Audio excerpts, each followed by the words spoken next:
श्री स्वामी समर्थ सर्वांना. स्वामींची कृपा नेहमी तुम्ही व तुमच्या परिवारावरती राहो हीच स्वामींच्या चरणी प्रार्थना. चला तर मित्रांनो, व्हिडिओला सुरुवात करूया. तत्पूर्वी चॅनलवरती नवीन असाल तर चॅनलला नक्की सबस्क्राईब करा. तर मित्रांनो, माघ पौर्णिमा हिंदू धर्मामध्ये दर महिन्याच्या पौर्णिमेला खूप मोठे महत्त्व आहे. माघ महिन्यात येणाऱ्या पौर्णिमेला विशेष असे महत्त्व आहे. माघ पौर्णिमा ही महिन्याच्या शेवटचा दिवस मानला जातो. त्याच्यानंतर फाल्गुन महिन्याला सुरुवात होते. या दिवशी गंगा स्नान व दान केल्याने सर्व प्रकारच्या पापांमधून मुक्ती मिळते. तर मित्रांनो, तुम्हाला माहीत आहे का माघ पौर्णिमा विशेष का आहे? कारण या दिवशी भगवान विष्णूंनी मत्स्य अवतार घेतला होता. त्यामुळे या दिवशी भगवान विष्णूंची पूजा करण्याला अधिक महत्त्व आहे. या माघ पौर्णिमेच्या दिवशी विष्णू आणि लक्ष्मी देवी यांची आराधना केली जाते. त्यांची आराधना व पूजा केल्याने सुख, समृद्धी आणि आनंद प्राप्त होतो. त्याच्यामुळे त्यांची पूजा या दिवशी केली जाते. माघ महिन्यातील पौर्णिमेला माघ पौर्णिमा किंवा माघी पौर्णिमा या नावाने ओळखलं जातं. मित्रांनो, यावर्षी 144 वर्षानंतर महाकुंभ मेळा येत आहे. त्यामुळे माघ पौर्णिमेचे महत्त्व हे अजूनच वाढले आहे.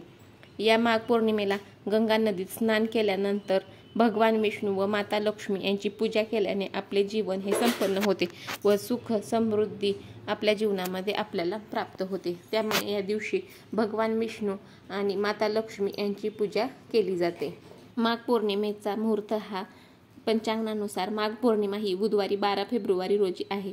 माघ महिन्याच्या शुक्ल पक्षाच्या पौर्णिमेला 11 फेब्रुवारी सायंकाळी 6:55 सुरू होणार आहे आणि ही पौर्णिमा 12 फेब्रुवारी संध्याकाळी 7:22 आहे.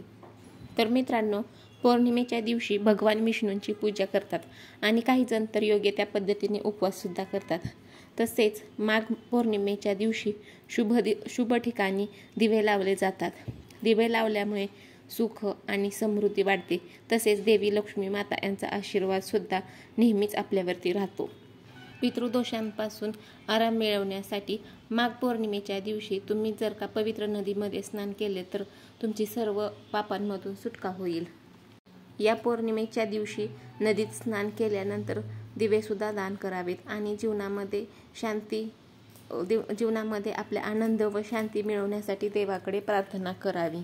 मित्रांनो, जर का तुम्ही हा उपाय केला तर तुमच्या मनातील जे काही नकारात्मक आहे किंवा जे काही निगेटिव्ह विचार आहेत किंवा जे काही निगेटिव्ह विचार सध्या चालू आहेत ते निगेटिव्ह विचार दूर होण्यास मदत होते व पितृदोषांपासून सुद्धा आराम मिळतो. त्याच्यानंतर नकारात्मक ऊर्जा घालवण्यासाठी माघ पौर्णिमेच्या दिवशी तुम्हाला पूजा करता वेळी शुद्ध तुपाचा दिवा लावायचा आहे आणि भगवान विष्णूंची आरती करायची आहे. आरती करून झाल्यानंतर भगवान विष्णूंच्या मंत्राचा जप करायचा आहे. जर आपण अशा पद्धतीने भगवान विष्णूंची पूजा केली तर भगवान विष्णूंच्या आशीर्वादाने व्यवसायात वाढ होते व आपल्याला सुख आणि समृद्धी लाभते. त्याच्यामुळे भगवान विष्णूंना या दिवशी म्हणजे ज्यावेळेस आपण पौर्णिमा आहे त्या दिवशी पूजा करतो तर त्या पूजा करता वेळी शुद्ध तुपाचा दिवा लावायचा आहे. त्यामुळे भगवान विष्णू हे प्रसन्न होतील आणि त्यामुळे आपल्या व्यवसायामध्ये वाढ होईल व आपल्याला सुख समृद्धी लाभेल. तुम्हाला पैशाची कमतरता कधीच येणार नाही. तुम्ही या पौर्णिमेच्या दिवशी तुळशीची पूजा करायची आहे आणि पौर्णिमेच्या दिवशी तुळशी माताची पूजा करताना तुम्हाला तुळशी मातेजवळ देशी शुद्ध तुपाचा दिवा लावायचा आहे. दिवा लावून झाल्यानंतर तुम्हाला तुळशी मातेची आरती करायची आहे. जीवनामध्ये सुख, शांती आणि समाधान मिळावं म्हणून आई तुळशीची आपल्याला प्रार्थना करायची आहे. हे केल्यामुळे तुळशी माता प्रसन्न होईल आणि तुम्हाला आयुष्यात कधीही पैशाची कुठलीच कमतरता भासणार नाही. या माघ पौर्णिमेच्या दिवशी तुम्हाला घराच्या मुख्य दारावर दिवा लावायचा आहे. दारावरती दिवा लावल्यामुळे धनाची देवी माता लक्ष्मी प्रसन्न होईल आणि पुढे आर्थिक लाभ होतील आणि तुमच्या आयुष्यात जी काही आर्थिक संकट चालू आहेत त्यातून तुमची सुटका होईल. त्यामुळे या पौर्णिमेच्या दिवशी आठवणीने आपल्या दारावरती दिवा लावा. त्याच्यामुळे तुम्हाला लक्ष्मी माताही प्रसन्न होईल.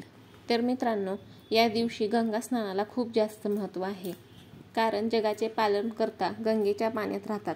त्यांच्यामुळेच या दिवशी गंगा स्नान केल्यास खूप जास्त पुण्य प्राप्त होते आणि आपल्या सर्व प्रकारच्या पापांमधून सुटका होते. त्यामुळे या दिवशी गंगा स्नानाला खूप जास्त महत्त्व आहे. गंगा स्नानासोबतच दान करण्याला सुद्धा माघ पौर्णिमेच्या दिवशी तितकंच महत्त्व आहे। या दिवशी अन्न, वस्त्र, गहू दान करणे अत्यंत शुभ मानलं जातं। त्यामुळे माघ पौर्णिमेच्या दिवशी वस्त्र, अन्न आणि गहू दान केल्याने भगवान विष्णूंचा आशीर्वाद आपल्याला मिळतो। त्यामुळे या दिवशी आपल्या ऐपतीप्रमाणे अन्न, वस्त्र दान करा। धन्यवाद मित्रांनो, व्हिडिओ पाहिल्याबद्दल। जर व्हिडिओ आवडला असेल तर नक्की लाईक, शेअर, सबस्क्राईब आणि कॉमेंट करायला विसरू नका। श्री स्वामी समर्थ।